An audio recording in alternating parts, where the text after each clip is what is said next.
안녕하세요, 썸부부입니다. 프라하는 어제 늦게 도착해서 호텔 주변 구시가 광장 주변만 돌아보고 이제부터 본격적으로 프라하를 여행하려고 하는데, 첫째 날인 오늘은 도보로만 프라하의 명소를 같이 돌아보고 둘째 날인 내일은 1일권을 사서 조금 먼 거리를 돌아보도록 하겠습니다. 오늘의 여행 코스입니다. 도보로만 이동이 충분히 가능한 코스로 보통 패키지 여행 오시면 다니는 코스입니다. 썸부부가 투스칸 호텔이 구시가지 광장에 있어 도보로 명소를 돌아보기가 너무 좋습니다. 프라하의 호텔에 관한 이야기는 따로 올렸으니까 꼭 한번 보시고요. 이제부터 시작합니다. 호텔에서 맛있고 분위기 있는 조식을 먹고 아침 일찍 서둘러 나왔습니다. 구시가 광장은 아직 관광객들이 오지 않아 한적합니다. 어제 저녁의 분위기하고는 완전히 다릅니다. 프라하 시청사의 천문 시계탑입니다. 사람이 너무 많이 몰리는 곳이라 아침 일찍 한가한 시간에 영상을 찍으려 했으나 알고 보니 월요일은 11시부터 나머지 요일은 9시부터 시작이랍니다. 천문 시계는 호텔로 돌아올 때 다시 보기로 하고 카를교 쪽으로 이동합니다. 카를교는 세계에서 가장 사랑받는 다리 중 하나입니다. 1403년 완공 후 600년 이상 없이 자리를 지킨 견고함과 다리에 관련된 수많은 전설이 우리에게 많은 사랑을 받는 요인입니다. 다리에는 30개의 각종 조각상이 장식되어 있는데 대부분 1700년대 바로크 양식으로 만들어져 있습니다. 물론 지금은 전부 레플리카로 대체되어 있습니다. 카를교는 소원을 비는 조각상으로도 유명합니다. 소원을 빌기 전에 알아야 할 전설이 있습니다. 신성 로마 제국의 황제 바칠라프 4세는 아내인 왕비 요한나의 부정을 의심하고 있었습니다. 어느 날 왕비가 얀 네포무츠키 신부에게 고해성사를 하자 황제는 신부를 불러 아내의 부정을 물었으나 얀 네포무츠키 신부는 고해성사의 비밀을 지키고 만약 누군가에게 말해야 한다면 왕의 곁에 있는 개에게만 말하겠다고 하였습니다. 화가 난 황제는 신부의 혀를 자르고 강에 던져버렸습니다.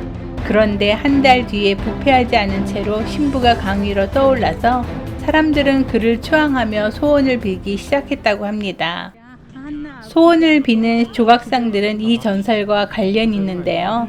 머리에 5개의 별이 있는 이 얀 네포무츠키 신부의 조각상 아래를 보면 전설에 등장하는 주인공들이 모두 있습니다. 그중 왕비를 만지면 프라하로 다시 돌아온다는 설, 다리에서 떨어뜨려지는 신부를 만지면 소원이 이루어진다는 설, 개를 만지면 배우자가 개처럼 자신에게 충성을 다하게 된다는 거짓말 같은 설, 왼손으로는 개를 만지고 동시에 오른손으로 신부를 만지면 소원이 이루어진다는 설 등 정말 다양한 설들이 있더라고요. 하지만 가장 그럴듯하고 인정받은 설은 신부가 강물에 떨어진 바로 그 자리에 만들어졌다는 이 조각상의 얀 네포무츠키 신부를 만지면 소원이 이루어진다는 설입니다. 그것도 정확한 자세로 소원을 빌어야 한다는군요. 왼손으로는 이 다리 난간 위에 십자가를 만지면서 동시에 오른손으로 강에서 떠오르는 신부상을 만지면서 소원을 비는 것이 정확한 자세입니다. 어디선간 땅바닥에 못자국까지 딛고 소원을 빌어야 한다는 이야기도 봤습니다만 애석하게도 못자국은 확인하지 못했습니다. 여러분이 가시면 꼭 확인하시고 정확한 자세로 소원을 비시기를 바랍니다. 정말 다리 하나에도 수백 년에 걸친 수많은 이야기가 있어 쉽게 지나갈 수가 없었습니다. 카를교를 지나 정말 분위기 있는 길을 따라갑니다. 왼편으로 한참을 가면 레논의 벽이 나옵니다. 바로 여러분이 잘 아시는 가수 존 레논의 초상화가 그려져 있던 벽입니다. 이 벽은 세상에서 가장 작은 나라 몰타 기사단의 대사관 벽으로 어두웠던 공산 시절 이 벽에 레논의 초상화가 그려지고 평화, 자유, 정치에 관한 그래피티들이 그려졌다고 합니다.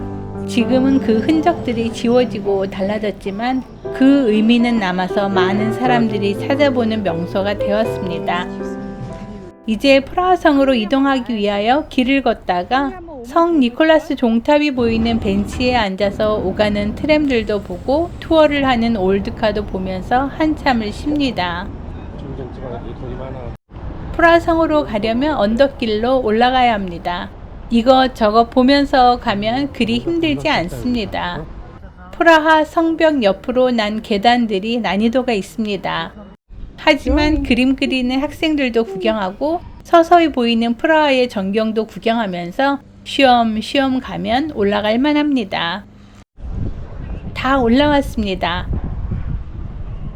프라하의 전경이 잘 보이는군요.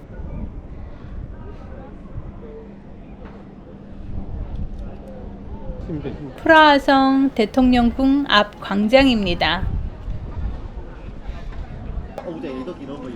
저렇게 체코 깃발이 개양되어 있으면 현재 대통령이 여기 있다는 표시랍니다. 여기 대통령궁 앞에서 근위병 교대식이 매시간 있습니다. 저희 썸부부는 정오 12시에 교대식이 가장 크다고 해서 그 시간에 다시 오기로 하고 성 구경을 먼저 합니다. 2번 광장으로 들어왔습니다. 비교적 이른 시간인데도 관광객들이 엄청납니다. 특히 프라하 단체 관광객들은 전부 여기 와 있는 것처럼 보일 정도입니다. 안내 데스크에 들러 가볼 만한 곳과 입장권을 알아봅니다. 크게 들어가 보고 싶은 곳이 없어 그냥 돌아다니기로 합니다. 그런데 여기는 일본어, 중국어는 없고 한국어 오디오 가이드는 있네요. 오, 체코 좀 마음에 듭니다. 성 비투스 대성당입니다. 1344년 착공하여 1929년에야 비로소 완성되었다고 합니다. 정문 위 장미의 창과 계단 뒤 스테인드 글라스가 아름답고 유명합니다. 이제 시간이 되어 대통령궁 정문의 교대식을 보러 갑니다.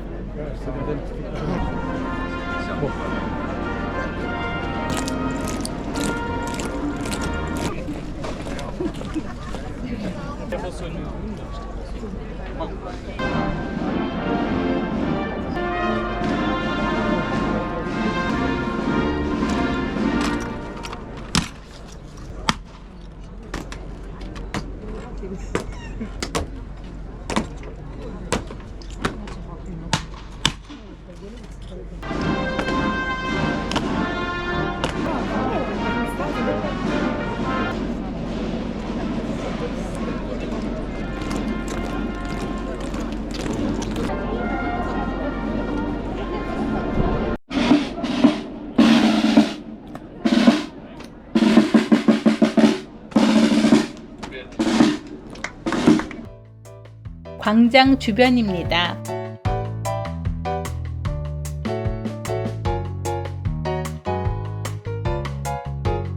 다시 성 안으로 들어가 여기저기를 구경합니다.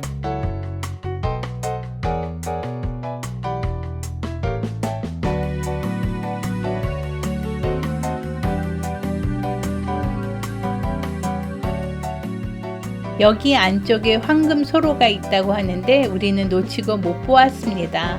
원래는 프라하성을 지키는 병사들의 막사로 사용하기 위해 건설되었으나 루돌프 2세 때인 16세기 후반 연금술사와 금은 세공사들이 살게 되면서 황금 소로라고 불리워지기 시작했다고 하는데 못 보게 되어 아쉬웠습니다. 프라하성 샛길 전망대입니다. 프라하시 전체가 보이는 전망 명소입니다. 빨간 지붕들이 인상적인 아름다운 도시입니다. 남쪽 정원을 따라 정문 쪽으로 올라갑니다. 성벽 위에 만들어진 정원으로 왼쪽으로는 프라하 시가지 전경을, 오른쪽으로는 프라하성을 구경하면서 갈 수 있는 정원길입니다. 벤치에 앉아 쉬기도 하고 전망 좋은 곳에서는 사진도 찍으면서 여유로운 시간을 보냅니다. 성벽이었어. 여기는 관광객이 넘쳐나는 프라하성에서 비교적 한가하면서도 전망도 좋은 명소입니다. 프라하성에 오시면 놓치지 말고 꼭 와보시기를 바랍니다.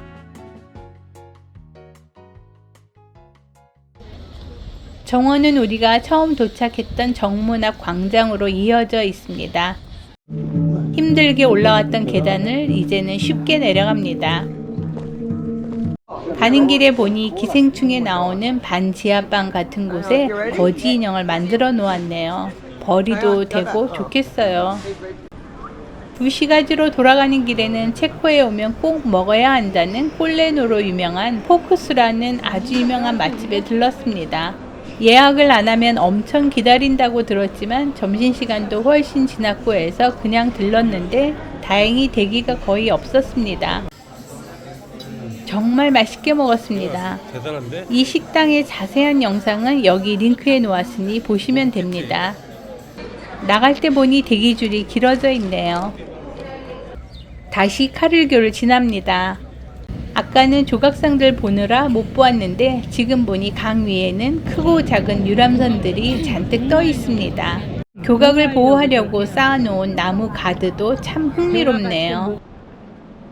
관광객들이 넘쳐나는 구시가길을 걸어서 광장으로 이동합니다. 구시청사의 천문 시계탑입니다. 1410년 만들어져 현재도 정상 작동하는 유일한 시계입니다. 오늘 아침 너무 일찍 와서 못 보았던 천문 시계가 울리는 걸 보려고 기다립니다. 사람이 어마어마하게 많습니다. 전부 위만 쳐다보다가 아래에서 소매치기에 털린다고 하니 주의해야 합니다. 천문시계 중 위에 있는 것은 시계 하나로 년, 월, 일, 시, 분, 동지, 하지, 낮의 길이, 밤의 길이까지 알 수 있는 시계입니다.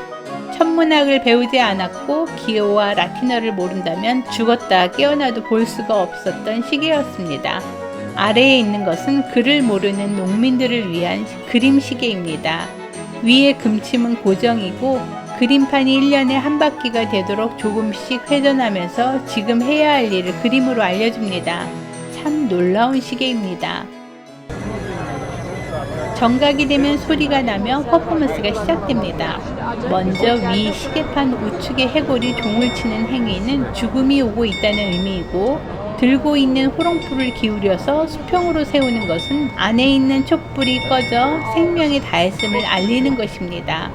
그 옆에 기타 치는 인형, 왼쪽에 지팡이 짚은 인형과 거울 보는 인형이 모두 고개짓 하는데 이는 탐욕, 욕심, 증오 등을 가진 인간들이 죽음의 순간에 죽음을 부정하는 급해진 모습을 나타내고 있습니다.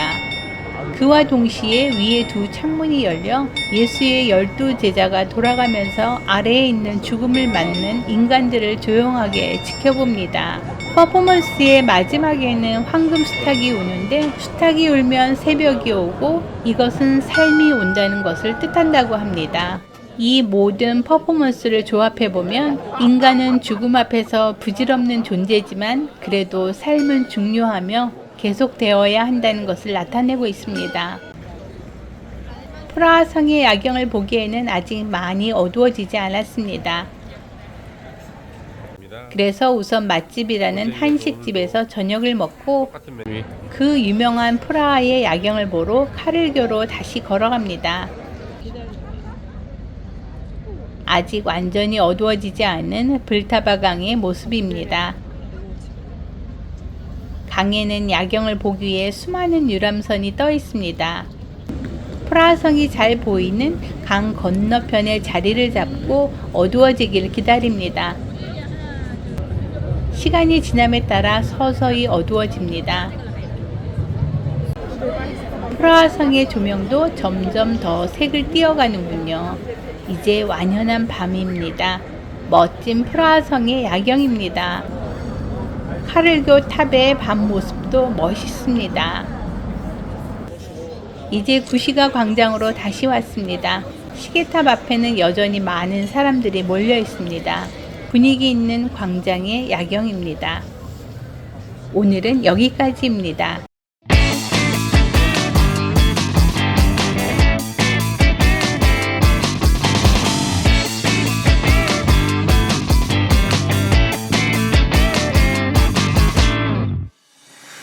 다음 영상은 조금 먼 곳까지 대중교통으로 돌아보는 프라하의 모습입니다. 감사합니다. 지금까지 썬TV 썬부부의 세계여행 프라하입니다.